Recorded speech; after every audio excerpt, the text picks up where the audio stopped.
Check, check. What's good? What's good? What's good, fam? Welcome to Big Faces Worldwide, where we talking nothing but this boxing, man. Hey, man, listen. First off, I want to welcome everybody to the channel. And if you're new here, I want you to be here. So think about hitting that subscribe button as we stay knee deep into this boxing conversation, fam. Now, listen, man. When this story first broke, man, when Eddie Hearn made it made it known that he had indeed offered Jermall Charlo $7 million to come over to the zone for a one fight deal to fight WBO middleweight champion Demetrius Andrade. I was all over it. Now I gave, I waited about a week or two before I did a video, man. And in a week or two, we still haven't heard anything from Jermall Charlo. You understand? So I put a video out, talking about why haven't we heard anything from Charlo concerning this offer made by Eddie Hearn. You know what I mean? And immediately I got a lot of pushback from, a lot of different dudes, man. Some of the homies hit me up on Instagram, letting me know, sending me videos that they had interviewed a member of Charlo's team, and he stated that they didn't receive any offer. You know what I'm saying? I think what's dude's name? PBC, Tim Smith, I believe his name is, over there at PBC. He stated that they haven't received the offer from the zone. You know what I mean? So I guess Eddie Hearn got full.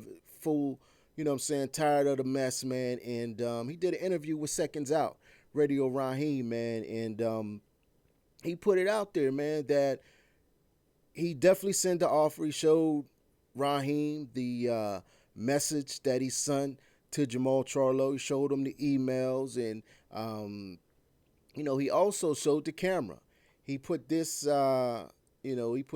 image, and he put this image so the camera could see, man, and you can clearly see that the offer was sent to Jermall Charlo. Now, I always say, like, when you hear things, when you hear people talking, there's always two sides to every story, man. You know what I mean? And it's all about which side are you going to believe. Now, Eddie Hearn, yes, he has been known to have told some fibs in the past concerning the Wilder AJ negotiations. He's been caught red-handed in a lot of lies. You know what I'm saying? But as far as offering, fighters money to come over to the zone, Eddie Hearn has been right on it. You know what I mean? Eddie Hearn has been, truthful to everything that he's saying. You know what I'm saying?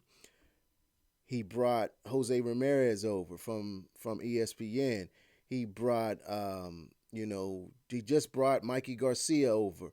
He brought, Regis Prograis. He brought all these guys over to the zone. You know what I'm saying? And the money was there like he promised. And it just kind of befuddled me that he would bring all these dudes over and give them the money that he talked about giving them, but when it came to Jermall Charlo, he would lie about it. That just didn't sit right with me. You understand what I'm saying? That just didn't sit right with me, and immediately I went with Eddie Hearn was saying. You know what I'm saying? Because I couldn't fathom Jermall Charlo not getting the offer that Eddie said, after Eddie has shown time and time again that he's true to his word. He brought They brought Sergey Derevchenko over. They brought all these guys over. They got a track record of making offers to guys, bringing them over, and paying them what they supposed to pay them. So there was no doubt in my mind that Eddie Hearn's offer was probably more than likely legit. You understand what I'm saying? And why hasn't Jermall Charlo accepted this offer? Oscar De La Hoya, who's another line dude, he came out and said that they sent him an offer to fight Canelo last year, and they turned it down. PBC or somebody turned it down. Eddie Hearn says, shall Demetrius Andre get through this fight against Keeler, he's going to send Jermall Charlo another offer. You know, why is not why isn't Charlo jumping on these offers, man? I mean, this is more money than he's ever made, man. $7 million for a one fight deal with no strings attached. That's a big number. That's a big opportunity. You know what I'm saying? Not only financially, but you're going over there to fight another champion. If you win, you come back to the PBC as a unified middleweight champion. Your stock goes up, man. Now the Canelos and the Triple G's who you've been desperately seeking out, now they got something to look at. They got a reason to fight you. Now you can no longer be ignored. You know what I'm saying? The risk will be worth the reward. You know what I'm saying? But Charlo got to, you know what I'm saying? He got to look in the mirror, man, and ask himself, am I going to be satisfied with my career if I don't fight these meaningful fights? You know what I mean? It's sort of like the video I did yesterday talking about Terrence Crawford, man. You know, he's wasting his prime years not fighting the best people. You know what I'm saying? Charlo, what? He's what? About 30, somewhere around there? He's in his prime right now. You know, we don't want to see him keep fighting the Dennis Hogans. You know what I mean? No disrespect to Dennis Hogans and, you know, these guys, man. You know what I mean? The biggest name on Charlo's resume to date is at 154, Julian J. Rock Williams, man. And after, you know, his performance against Rosario, that win ain't looking too hot. You know what I'm saying? Julian Williams he ain't looking like too solid of opponent. Nothing to brag about. You know what I'm saying? Charlo got to ask himself a serious question, man. What am I doing here? You know what I'm saying? And I know Al Heyman, he has been reluctant to work with Eddie Hearn in the zone at all, it seems like, man. He ain't got no love for Eddie Hearn for whatever reason. You know what I'm saying? He's not happy with him. You know, he's not sending his fighters over. We know they offered Tank $5 million to come over there and fight Tevin Farmer. That fight didn't happen. You know what I'm saying? And y'all know I'm a big Tank fan. Tank is my guy. Tank is my dude. But, you know what I'm saying, we ain't seeing these fights, man. You know, we know that in the past, Al Heyman paid Kid Chocolate to vacate his title. To vacate his title, not to fight. You know what I'm saying? Because he had an issue with Rock Nation. You know what I mean? He paid this guy $2 million to vacate his title and sit on the bench, man. Kid Chocolate's career has never been the same since. You know what I'm saying? Al Heyman is a guy who take care of his guys. He helps them in and out of the sport of boxing. You know what I'm saying? They all talk about it. They all praise him. You know what I mean? He sets them up with, real estate deals and other ventures that they can profit off of after boxing. You know what I'm saying? He, from what I understand, he gives them money up front. You know what I'm saying? If they're in a tight spot, Al Heyman gonna make it happen for them. You know what I'm saying? So a lot of the guys at PBC, they got a lot of respect for Al Heyman. You know what I mean? They look at Floyd.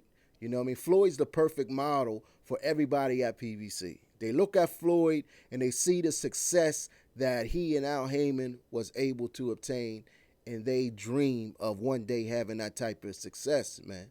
You know what I'm saying? So anything that Al Heyman tell them to do, they gonna listen. They gonna listen because they got them $1 billion dreams, man. Them Floyd Mayweather dreams. They wanna reach that pinnacle. You know what I'm saying? They wanna make that bag like Floyd Mayweather. And who was there to help Floyd along the way? Al Heyman. So if Al Heyman tells Jermall Charlo, do not take that $7 million deal, as bad as Jermall Charlo may want to take it, he ain't going to take it because they trust Al Heyman that much. You know what I mean? Is it a good thing?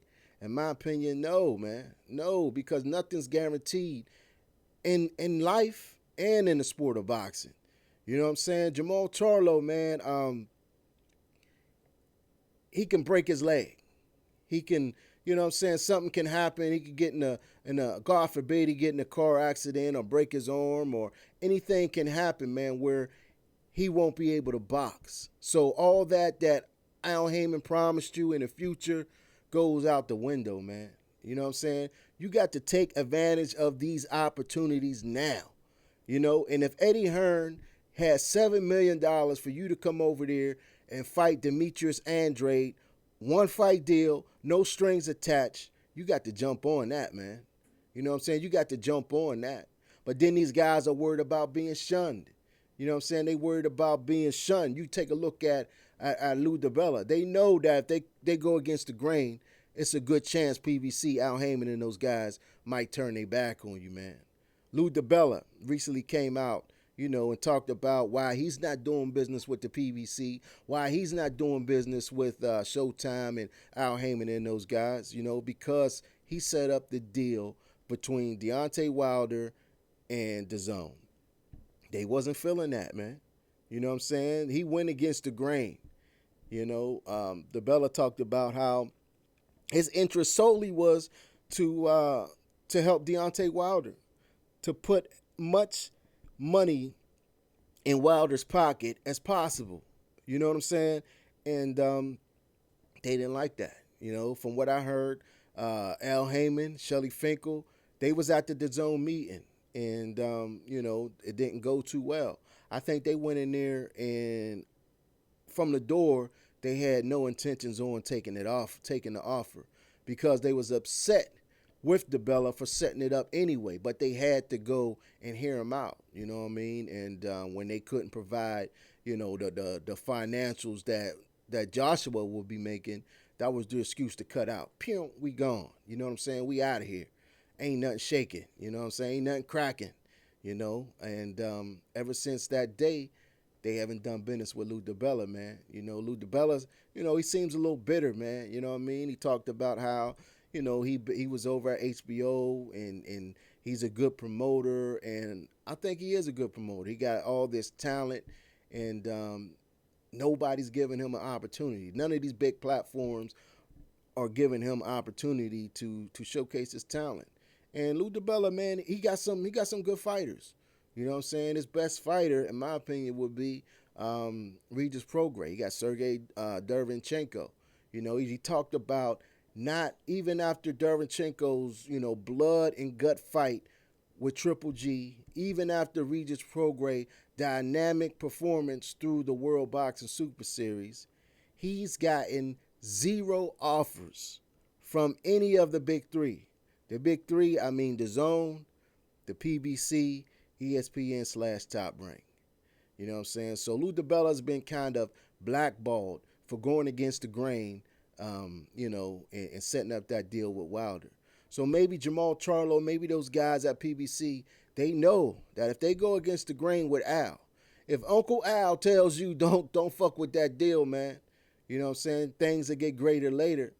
Charlo, as bad as he want to take it, he ain't going to take it, man, in fear of, repercussions in the future, and I don't think that's cool, man. You know what I'm saying? If you're all about this fighter, if you're all about, prospering and making his career go better,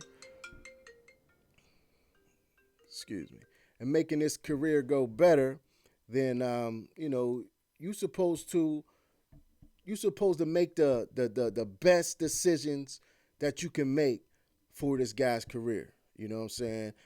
You put that personal shit aside, and you make the best decisions, man. You know what I'm saying? I think it's in Charlo's best interest to take that $7 million, man. As I stated a couple minutes ago, nothing in the sport of boxing in life is guaranteed. So, sort of like the Wilder situation, man. You know what I'm saying? They offer Wilder $100 million. PBC, Showtime, Al Heyman, them guys say, nah, don't worry about that, man. We going to make you right. We're going to make sure you right in the future. Therefore, they had to come up with, around $20 million for him to fight Dominic Brazil, which, he would have made on DAZN. You know what I'm saying? But he had to, that was in the future. Now, let's say something happened, man, and Wilder wasn't able to make that fight. You know what I'm saying? Let's say he twisted his ankle, he broke his ankle. He wasn't able to make that fight. He had to sit on the sidelines. Now the $100 million deal was gone. Now the $20 million deal to fight Brazil was gone. You know what I'm saying? You gotta take shit now. You gotta live life day by day, man. You know what I'm saying? You gotta live it day by day because none of us is promised tomorrow. You understand me? None of us is promised tomorrow, man. And Jermall Charlo, man, he needs to jump on that deal. You know, he needs to jump on that deal. And if he doesn't, I think he's making a big mistake. You know what I'm saying? And from what I understand, Charlo has not made anywhere near $7 million. You know what I'm saying? I don't think Charlo's made $2 million for a fight. So you more than tripling your biggest payday, and you got the opportunity to fight for a second title, and you walk away from it. Grown man boxing. What's up with you, fam? I see you, man. I just don't think that's smart. You know what I mean? Eddie Hearn came out with this proof, man. Proof that the offer was sent. You know what I mean? Respect to the homies who sent me the interview that they did with a member of Charlo's team. I forget the guy's name, man. But even in that interview, you know what I mean? Dude said, to my knowledge, he said, to my knowledge, uh, we haven't received anything from the zone. You know what I mean? That was to his knowledge. You know what I'm saying? So I'm not sure, man. You know what I mean? I'm not sure what the reason would be why he didn't take this offer, man. But listen, man, I just wanted to get on here, man. Speaking my sports, what's up with you, fam?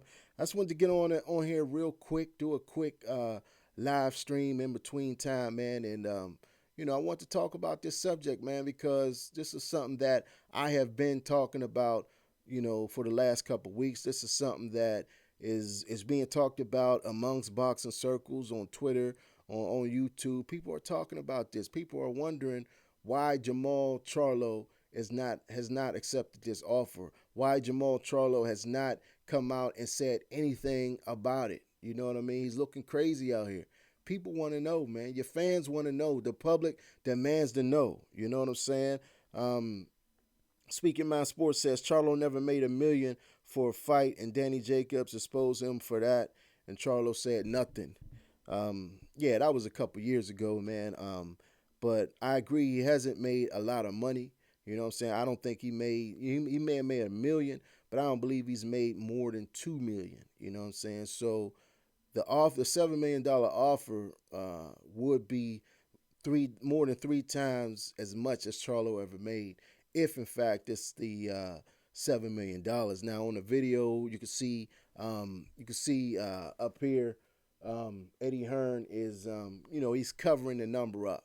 He don't want to put the actual number out there, but the number has been rumored to be $7 million, man. But Jermall Charlo, man, I like him. I like the Charlo brothers. They are aggressive. You know what I'm saying? They are. I like their approach to the sport, man. No bullshitting around. They want to fight. They gonna fight. But I just think that he's being given some bad advice. There's no doubt in my mind Jermall Charlo would fight Andre. There's no doubt in my mind he will fight Canelo. Jermall Charlo would fight any of these guys. But I think he's getting, advice from, guys over there at PBC, particularly Al Heyman, not to do so because Al Heyman does not want to do business um, pretty much outside of the PBC. But we'll see what happens, man. Hopefully, Jermall Charlo can get a meaningful fight sometime this year, and we could put this thing to bed. Eddie Hearn even said that if PBC was to give Demetrius Andrade a good offer, that he'll send him over to PBC. Demetrius Andrade said he wouldn't have a problem coming over either. So we'll see what happens, man. Hopefully we get this fight. In my opinion, Demetrius Andrade needs Jermall Charlo just as much as Charlo needs him. Both of them need each other. Both of them really are being ducked, you know what I'm saying, or not able to get the meaningful fights that they want. and they need each other, man. You know what I'm saying? Um, Speaking My Sports says Charlo, I don't even think he made 1 million since Jacobs exposed him because the fights he's been in since then, he's been fighters that wouldn't bring in that kind of money. You could be right though. Yeah, I don't know, man. You know what I'm saying? I don't know. But I think he's been given some bad advice, man. But listen, man, I appreciate everybody tuning in to the live stream. Everybody who's going to check it out on the playback. Thanks for coming through. If you're on social media, check me out. Twitter, Instagram, at Big Faces Worldwide, all one word. But in the meantime and in between time, stay blessed and keep on supporting this sport that we love called boxing. Peace. I'll holla back.